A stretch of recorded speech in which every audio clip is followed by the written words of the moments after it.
de l'autre, bon, on a été parfois un petit peu oublié. Je jette la pierre à personne, c'est le fruit de l'histoire.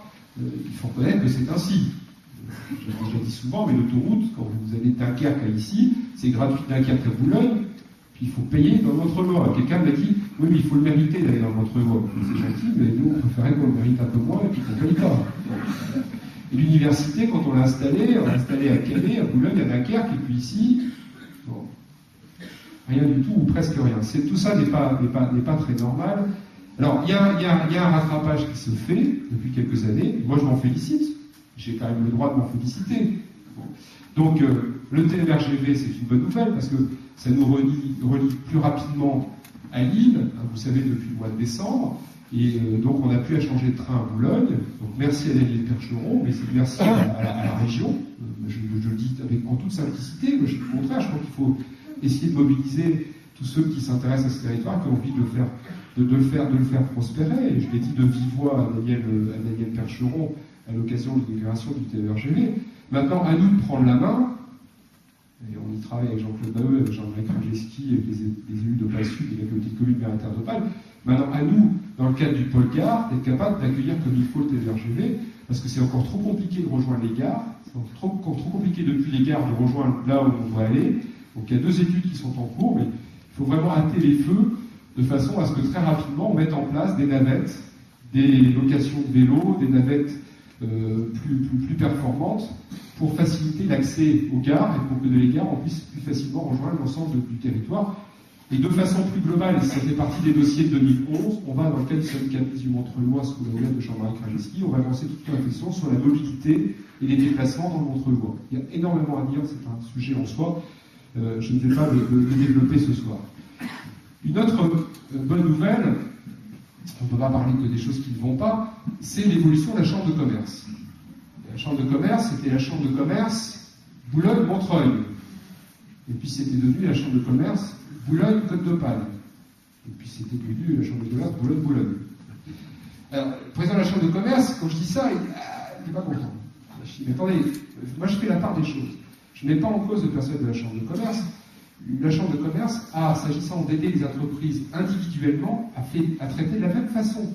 De la même façon, les entreprises du Boulonnais, les entreprises du Montreuillois. On n'a aucun reproche à faire. Quand la chef d'entreprise a appelé la Chambre de commerce, elle a été présente. Par contre, ce que je lui reproche à la Chambre de commerce, c'est de s'être désengagée du territoire comme acteur du territoire. Elle était dans l'aéroport du Touquet, elle n'est quasiment plus. Elle était dans Opalopolis, Jean-Claude, ils se sont complètement retirés. Elle était dans le Palais de l'Europe, le Palais des Congrès, et partout. Donc, en tant qu'acteur institutionnel, la Chambre de commerce est complètement retirée. Alors, on a profité, avec Philippe Flamand, d'une formidable opportunité. Puisqu'on a voté une loi à l'Assemblée qui réforme complètement les chambres de commerce, on a décidé de regrouper les chambres de commerce et créer des chambres de commerce territoriales. Et donc, il y a une chambre de commerce pour la Côte d'Opale qui remplace les chambres de commerce de Dunkerque, Boulogne et Calais. Là, il y avait 3 chambres de commerce, il n'y en a plus qu'une. Et on a obtenu, et j'ai vu M. Ducrot aussi, il y a pas mal d'élus et d'acteurs économiques du territoire qui ont contribué, et je les en remercie parce que c'était vraiment un travail d'équipe. On a obtenu que dans le cadre de la nouvelle chambre de commerce Côte d'Opale, il n'y ait non pas 3 territoires, Dunkerque, Boulogne, Calais, mais 4 territoires. Dunkerque, Boulogne, Calais et Montreuil. Montreuil est un territoire à part entière. Et je dis à Philippe Flamand, attention, sur le papier en tête, il faut qu'il y ait Montreuil. Parce que dans la période intermédiaire, c'était plus ou moins acté, mais il y avait quand même que Boulogne, Calais, Dunkerque sur le papier en tête et sur les documents. Je dis attention, il faut qu'il y ait Montreuil sur les documents. Et puis, il ne faut pas en rester là. Et ça fait partie, vous savez que le nouveau président de la Chambre de commerce vient d'être élu, bon, s'est excusé pour ce soir, mais on a convenu de se voir très très rapidement. Jean-Marc Puissesseau, ancien président de la Chambre de commerce de Calais, et il s'est engagé, au-delà du don, à mettre des vrais moyens ici. Et donc, on va d'ailleurs recevoir vendredi matin avec Bruno Bétoir et les élus du syndicat mixte du Montreuillois. Et ça aussi, c'est une bonne nouvelle. On va recevoir donc, les représentants de la Chambre de commerce pour leur proposer 2 lieux d'implantation à Montreuil. La Chambre de commerce, elle doit avoir des bureaux dans le Montreuillois. Ça, j'y tiens absolument. Et du personnel dans ces bureaux, Bruno, parce qu'on ne va pas lâcher.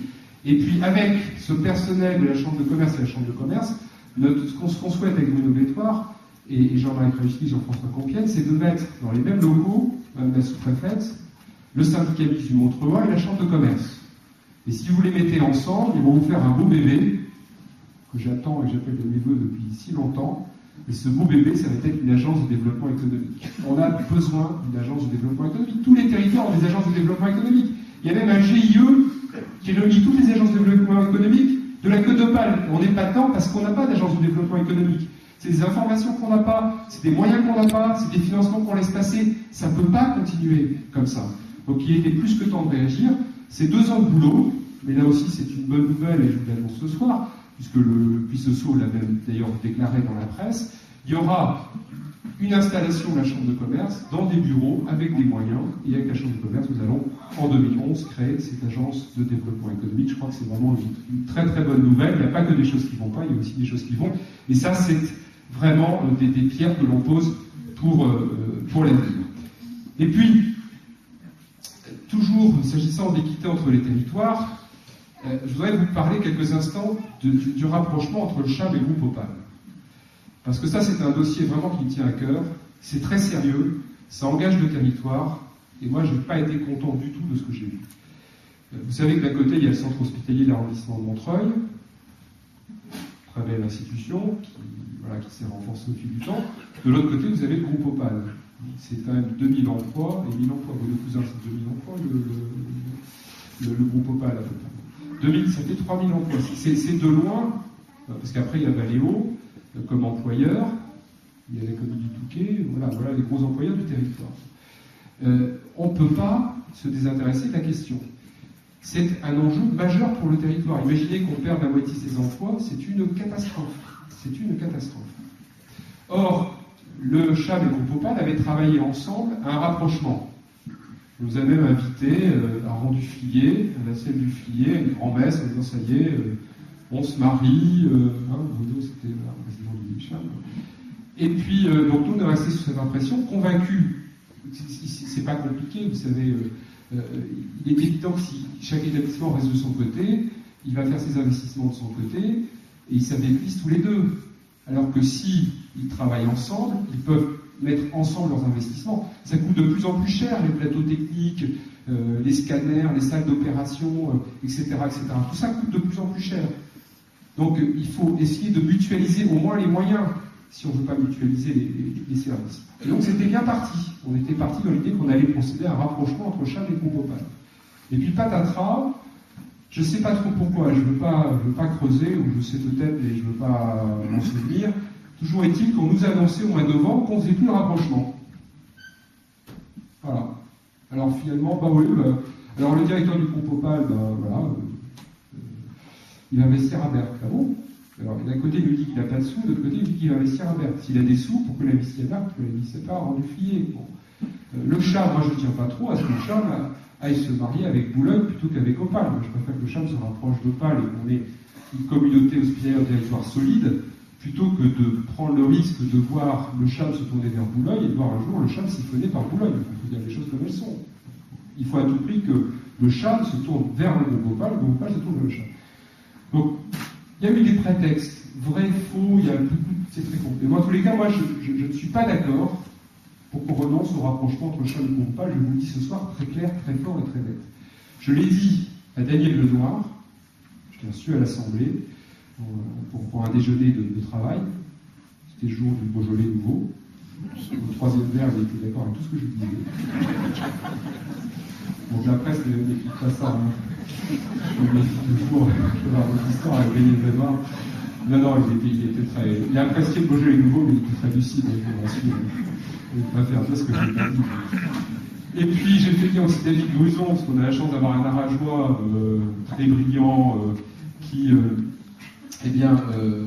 est conseiller santé du Premier ministre. Pour profiter, quand un gars du Pas-de-Calais qui est à Matignon qui s'occupe des questions de santé, moi je l'ai fait venir ici, on a passé toute l'après-midi, on est allé voir tout le monde.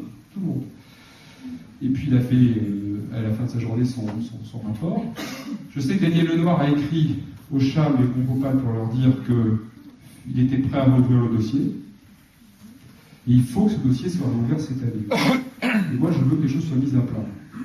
Si le groupe Opale a de l'argent pour investir à Berck, il a de l'argent pour investir à Rang du Flier, près du CHAM. Et le CHAM a de l'argent pour investir. Donc il faut, si les deux établissements ne veulent pas se fusionner leurs services, peut-être, moi, après c'est des histoires de médecins, moi, ce que j'ai dit à Roger, moi je suis docteur en je suis pas docteur en médecine. Il y a un moment, je suis dépassé. Heureusement qu'il est là d'ailleurs, du coup, c'est là où il intervient.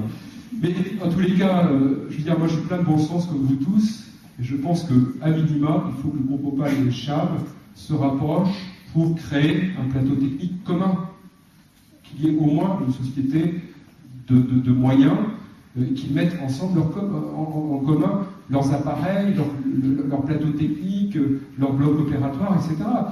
Ça coûte de plus en plus cher.